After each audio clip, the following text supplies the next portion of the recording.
it's been a journey, right? So, let's just catch up a little bit from where we left off, because there's been a big gap in between videos. Trust and believe, I have truly missed you. So, just to recap and, so that we can expand further, I closed on 1.25 acres in a small city in August of 2020, so this past August. I'm making the transition from the city of Houston to, my new small country town. And so a lot of you may understand or, empathize or whatnot when I say that I'm doing that whole, back and forth transition thing. So I'm very much dead set, you guys, dead set, determined to be debt free. And so what that means to me, because that can mean a lot of things to a lot of people, and what that means to me is I do not absolutely under any circumstances want, a loan or have any type of financing for my home that I put on my property. And so, tour of the property coming soon, you guys. I don't want to do anything like that. My goal is to build a home or, make a home, whatever that looks like, utilizing the least amount of money as possible. You guys, if I can do that, you can do that. We all can do that. And so during this time, I wanted to see what would I like to do? What would make me happy? And also make a profit on the homestead, because it's a little different, you guys, transitioning from a large city to a small town. And so I've been, independent contracting for a long time, and it's like, it's easy to make your money here in the cities, but I don't desire to come here every day to work or earn a living. So the question was, how do you earn a living on the homestead? And so there's going to be videos about that as well. But what I came up with, you guys, what I'd really like to do, I love the whole remodeling thing. I've been finding so much, online, and so I'm thinking about remodeling like fifth wheels or trailers, or even mobile homes and things like that. I have the space to put it, and just kind of like living in it for a while to experience it and making it new again. And the goal is not to keep it once it's made new again, but to sell it.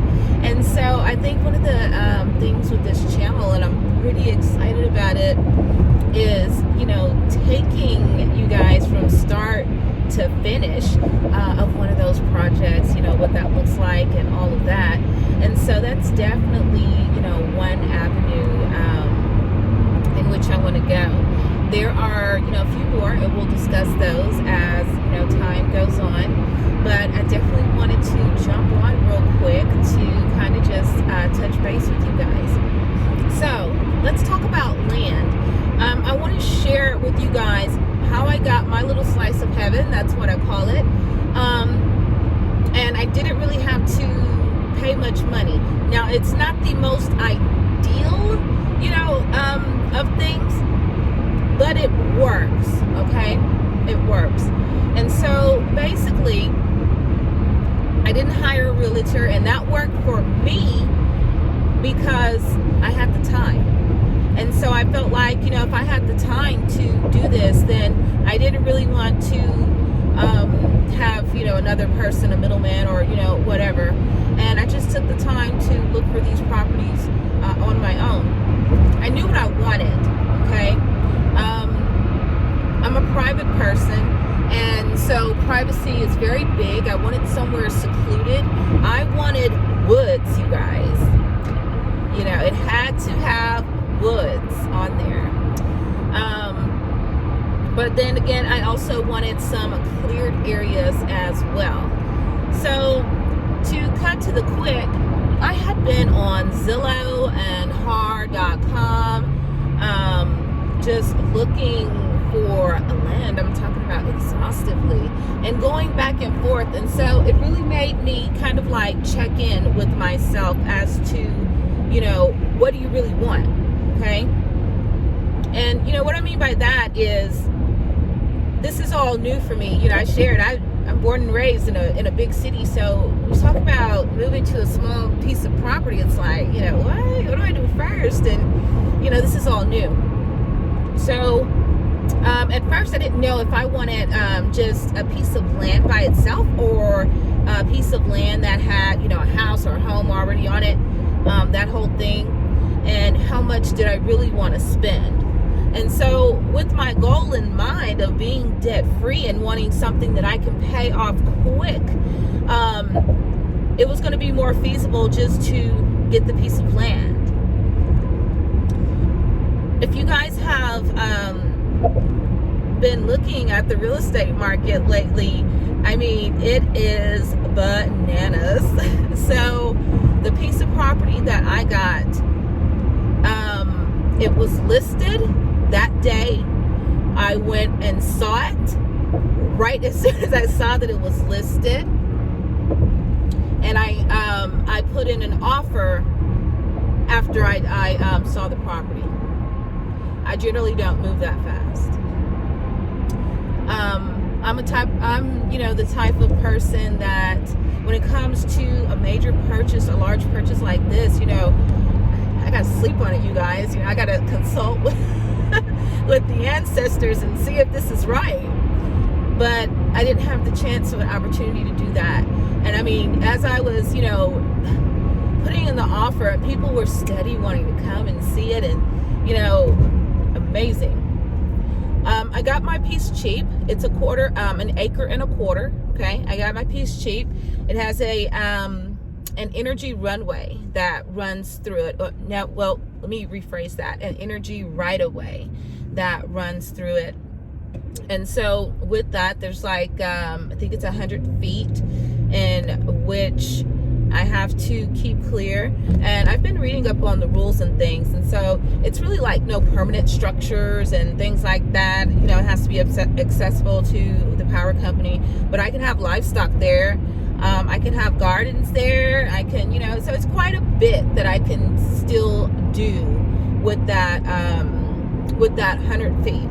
Okay, so I'm not, you know, it was definitely a thing that I had to think about, but you know, it's not like, you know, it wasn't a deal breaker, obviously. It had a well on the property. Well, it has a well. However, the well is not quite functional right now.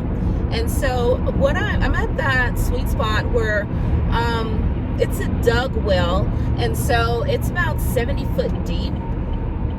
I'm at that spot where I want to see if it's going to be more economical for me to go ahead and just get that maintenance to get it recommissioned, or to I've been seeing a lot of people like hand drill deep wells. Don't get me started. Anyway, or to do that. I don't want to be on the grid, so it's going to be solar. I also want to play around with some wind generated energy as well. Anywho, the piece of property, it cost me under 10 grand, which was great because I did not want to go over 10 grand. And so it was just great. I ended up getting a great deal owner financing it, you know, because of the price. And part of my deal was, you know, because we're dealing with so much stuff. You got CV out there, and you know, everything is, our whole country, our world is just wacky right now. And so I didn't want to even do owner financing for a long time. So I put everything in 12 months, you know, had everything sorted out, broken down, whatever, into 12 months, so that it'll be paid off next year. But that's how I did that, you guys. I looked. I made some sacrifices here and there. I asked questions. I wasn't afraid to ask, anything that I wanted to know. The property has no restrictions. That's exactly what I wanted. I did not want to run into, your home structure has to be a certain amount of square feet. Didn't want that at all, because I'm thinking tiny house, you guys. But anyway, so it was just things, I made sacrifices in some areas, but I got the property cheap. I was able to owner finance it, so I put a very small amount down, and we're just doing it from there, you guys. We're just doing it from there. Before I found this one, I was out on the road constantly looking. I drove into places that I could see myself, building a future there, being happy there. What does that look like? How does the energy feel? So I went out and drove and looked for signs and, all of that. This process took a while, but it's done. So what's next, you guys? I made a mini garden. I've planted some garlic, so you guys will get to see all of that. We can even go over steps as to how to plant garlic, because for some of us, we can still grow. We still have time to grow. So all of those things, the gardening, we'll be going into all of that, you guys. Like I said, this is a journey, and I guess we just have to see what happens. But until next time, guys, I love you. Stay safe, and I'll catch you on the next one.